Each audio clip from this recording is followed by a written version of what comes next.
করোনার পর থেকেই আমরা প্রায় সবাই অনলাইনে কেনা শুরু করেছি। আর অনলাইনে কেনাকাটাটা যেন কোভিডের পর থেকে অনেকাংশে বেড়ে গেছে। এখন তো 95% এর ওপরেই কিন্তু অনলাইন কেনাকাটাটা বেড়ে গেছে। আর এখান থেকে অনেক অভিজ্ঞতা আমারও হয়েছে। আমি অনেক জায়গা থেকেই নিই। তো নাইকা থেকে আমার অনেকটা হেল্প হয়। সেটা না হয় থাক, সেটা না হয় আমি নাই বললাম, কারণ এটা তো আর প্রমোট ভিডিও নয় যে কাউকে নিয়ে বলবো। বাট একটা কথা না বলে পারলামই না। আমি এখান থেকে আজ হয়ে গেল 3 বছর আমি প্রোডাক্ট নিচ্ছি, কিন্তু এত ভালো এদের প্যাকেজিং, এত ভালো সব কিছু, না বলে আর থাকতে পারলাম না। বিশেষ করে প্রোডাক্ট প্যাকেজিংটা খুবই সুন্দর। আর আমি যত টাকারই প্রোডাক্ট নিই না কেন, একটা নিই বা 5টা নিই, ডেলিভারি চার্জ এক্সট্রা করে লাগে না। ক্যাশ অন ডেলিভারিটা অনায়াসেই হয়ে যায়। এই ফেসিলিটিটা কিন্তু নাইকা খুব ভালো দেয়। নাইকা কেন, আরও অনেক অ্যাপসেই দেয়। সেগুলো নিয়ে তোমাদের সাথে পরে আলোচনা করব।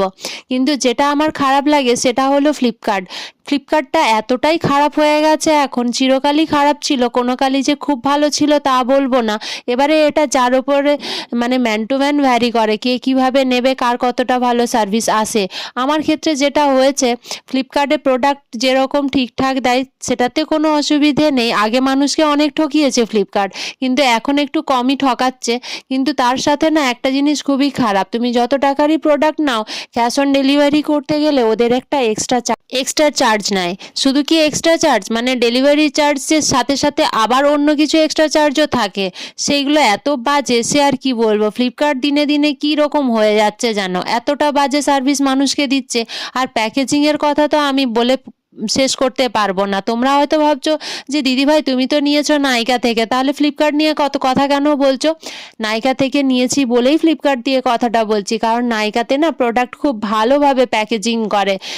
যে কোনো প্রোডাক্টের প্যাকেজিংটা খুব ইম্পর্ট্যান্ট, তাতে করে প্রোডাক্টটা আমরা খুব ভালোভাবে রিসিভ করি। আর আমি যে তোমাদের খুলে দেখালাম প্রত্যেকটা প্রোডাক্ট, সেগুলো তো তোমরা নিজের চোখেই দেখতে পেলে যে প্যাকেজিংটা কতটা সুন্দর। আর ডিসকাউন্ট বা অন্য কিছুর কথা ছেড়ে দাও, সেগুলো বললে অনেক কিছুই বলা হবে। কিন্তু ফ্লিপকার্ট খুবই বাজে, যেটা আমার পার্সোনাল ওপিনিয়ন। আমি অনেক দিন অনেক হ্যারেস হওয়ার কারণেই আজকে এই কথাটা বললাম। ওদের প্যাকেজিং যতটা খারাপ থাকে, মানে যারা ডেলিভারি করতে আসে তারাও অনেকের অনেক রকম মিসবিহেভিয়ার করে। তার সাথে সাথে এক্সট্রা চার্জ। আর যদি তুমি অনলাইন পে করতে গিয়ে একটু হ্যাবলা ক্যাবলা হয়েছো, তাহলে 500 জায়গায় 700 বলতে ওদের দ্বিধাবোধ হয় না। এটা আমি অনেকবারই দেখেছি। আর 1 টাকা 2 টাকা বেশি তো ওরা চেয়েই ফেলে।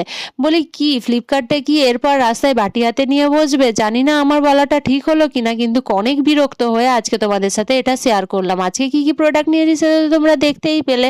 তোমাদের ওপিনিয়ন শেয়ার করো।